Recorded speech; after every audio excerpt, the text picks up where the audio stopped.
Hi there, it's 11 o'clock, time for my daily lockdown lectures, which I do in partnership with Discipling Nations. At the moment, if you're just joining for the first time in this current series, I'm looking at a short series. Thanks for the coffee, Leslie. You're very welcome. The great South African coffee making tradition.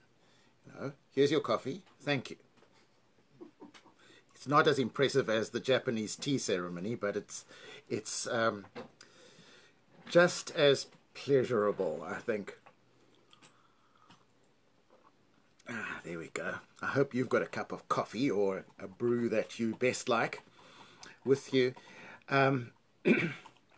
This lockdown time has helped us all to rethink the very basics of who we are as a church and why we are as a church. What is worship? Is it possible for sung worship to happen if a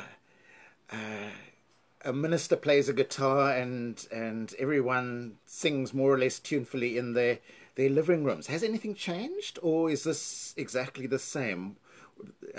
Is it possible to have real worship at a distance from each other, or do we have to be within 2 meters of each other, let's say? The distance between us is somewhat further apart in some of the churches I preach in. There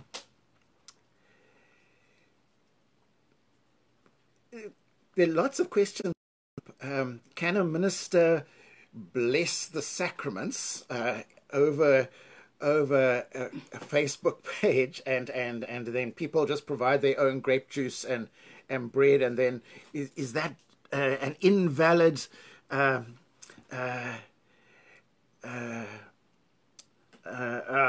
losing the word. Leslie, help me please. A ceremony where people... Sacrament. An invalid sacrament. Excuse me, I am a little flustered. Obviously. I don't know if you have the situation, but life keeps on tumbling on, and it's not always too easy to be at a peaceful space. Well, I hope you find yourself in a peaceful place as we think about evangelism. I've been doing this report back on research I did into evangelism in the Methodist Church as part of my PhD studies. And I'm really wanting to get this out there because I'm wanting people to talk about the stuff that I came across.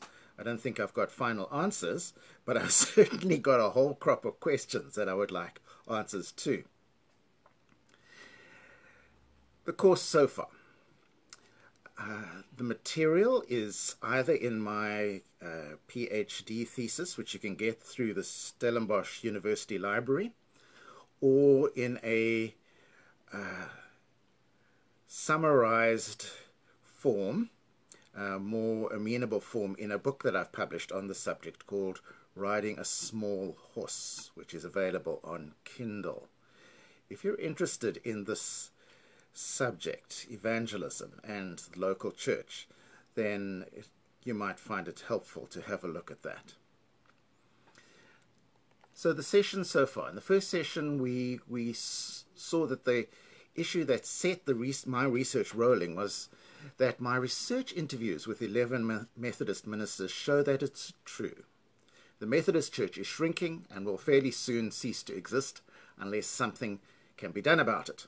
The ministers all acknowledge that, they comment on it, they lament it, but it doesn't form part of, there's no action plan to address this issue in any of the churches that in any of the churches from which the ministers to whom I spoke came from. Something wrong with my grammar there, but I crave your indulgence. My second session was looking at the role of John Wesley, because he founded the Methodist Church and he faced a similar decline in the Anglican Church of his day.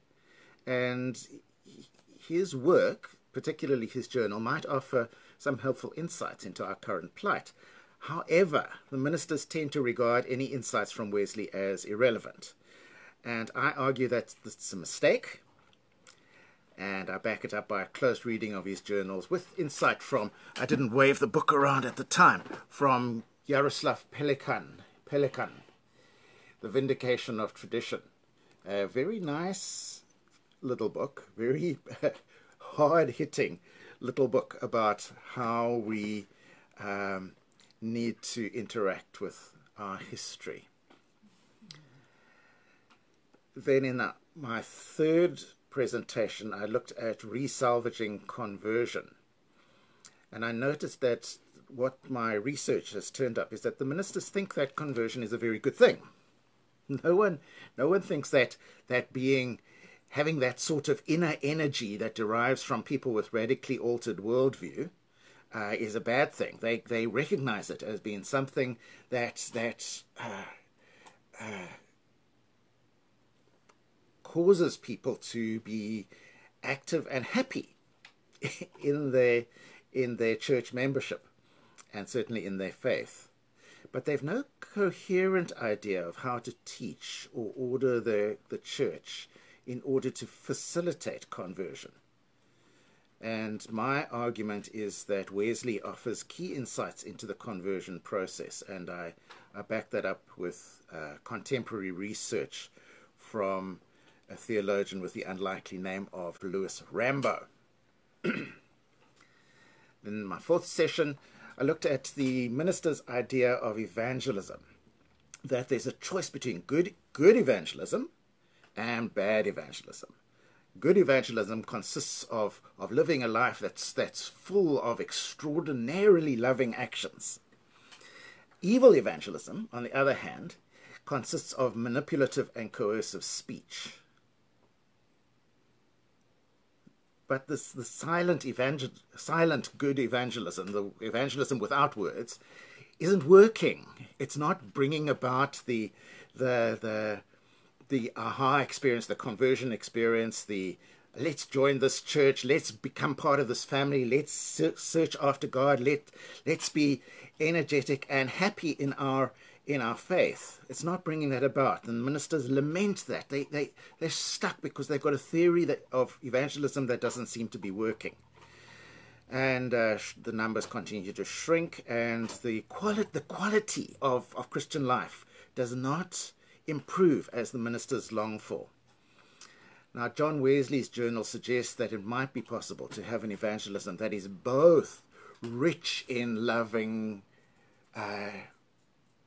connection with one society, and also rich in words that are loving and respectful. And we looked at some of those issues. Now today I'm going to look at the idea of expanding worship to, as we know it, to the idea of worship with others. And I'd like to give a shout out there to Lauren Bates and Kitty Bentley. Nice to have you along, and I hope you find it helpful. Comment on what I say. This isn't a bully pulpit. This is me just airing some ideas, and I'm hoping to get a conversation going. Now, in my research, I found that the ministers regarded themselves and their churches as mainstream and conservative. Very different to Wesley, of course, the original Methodism. But ministers consider Methodism to be a mainline, level-headed, steady, mainstream church. There are multiple cultural Methodisms, and I spoke to ministers who represented churches that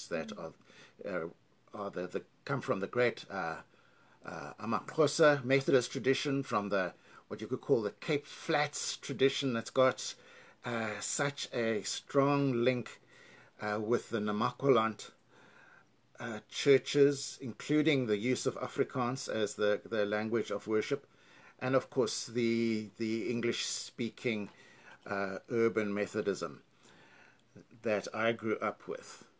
And the ministers come from these different streams, but across all the different cultural streams, there were these commonalities. The role of the clergy as it emerged from the interviews, was to basically the clergy, ministers, are expected to lead, to teach, and to pastor. A sort of priesthood of the priesthood theology. And the role of the laity was to learn, to give money, support, time, talent, and particularly to evangelize. There was a distinct separation of roles and responsibilities in the minds of the Methodist ministers. That contrasts quite a lot with John Wesley, because for him Methodism was an Anglican reform movement. And by the way, John Wesley never intended to found a church. Methodism as a separate church never happened in his lifetime.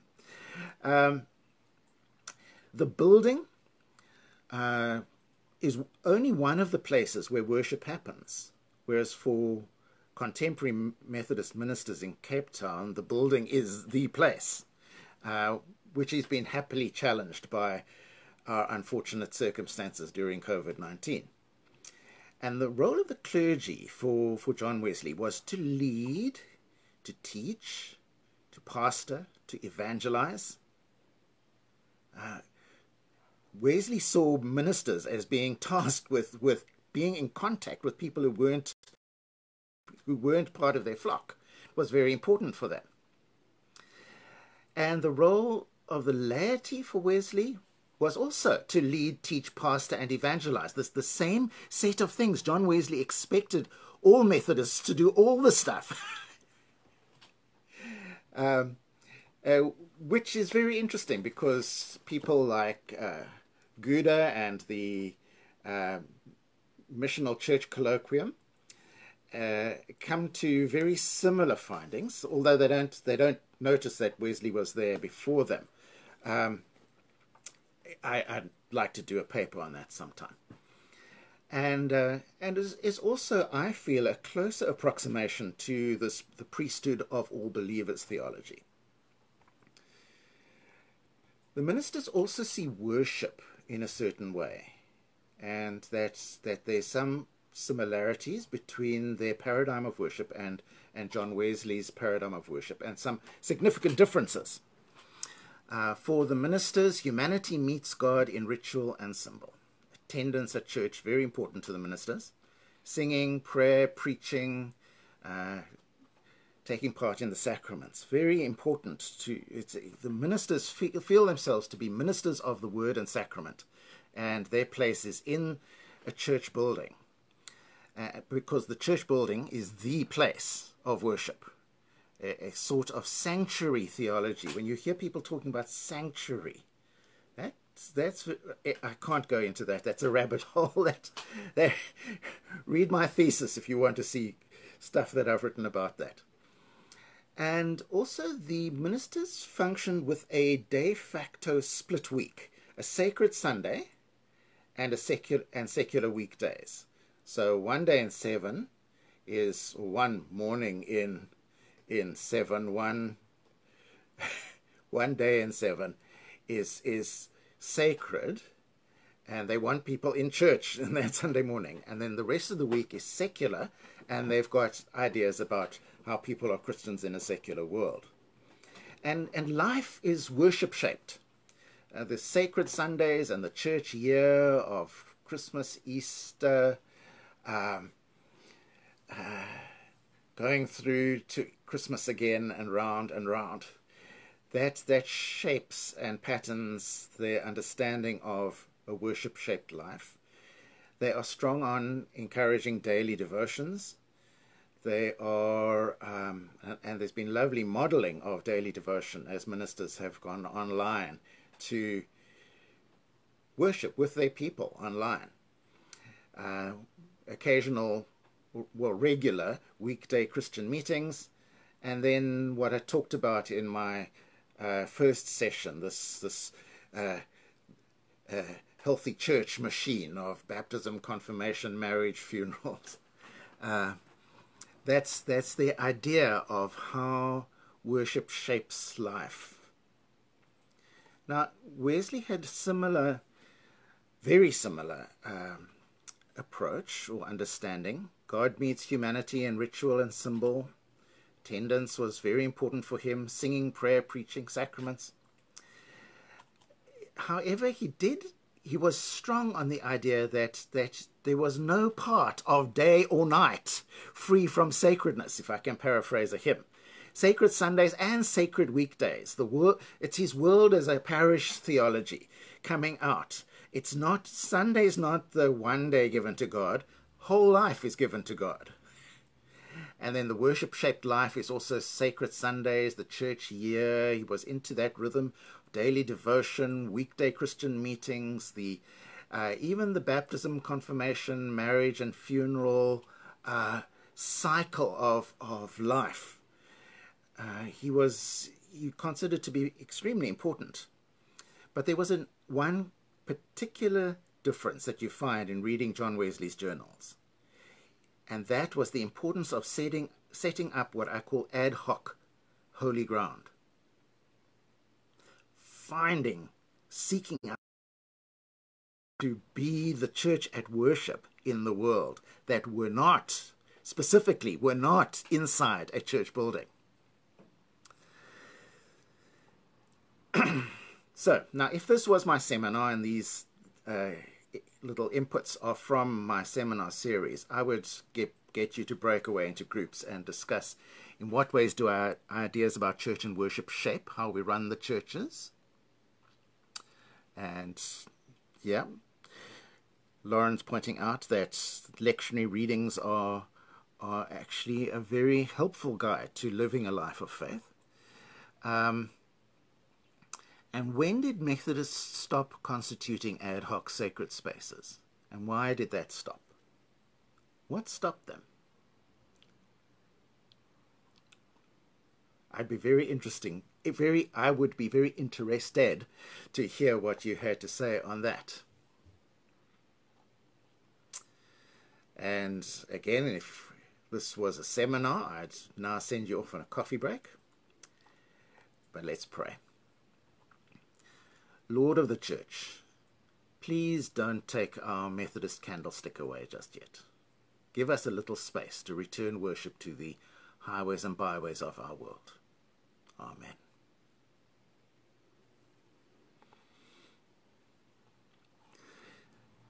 Right, and the usual question that I ask at the end of these sessions is, if this is true, if there is a way of the church being at worship with people in places other than the building associated with the community, then how are we going to action that? How are we going to find creative ways of being the church outside the church building? I've got a lot to say about that, but that'll have to be at another forum. I can send you these slides, and you can, the slides that I use, and you can use them to interact with others. You could collaborate with me or running the seminar. And hey, COVID-19 is going to pass over. It's going to be over. And many of us will survive. Some of us won't, but many of us will survive. And we will be tasked with the ongoing work of the kingdom of God. And I would encourage you to think about inviting discipling nations to perhaps run the seminar at your church so that you can discuss evangelism, but in your context, so that it's not ideas or a program that comes from outside, from Australia or from the United States, but so that it's something that emerges from the inner life of your church and has its proper impact on the world. That's all for today, guys. Stay soapy.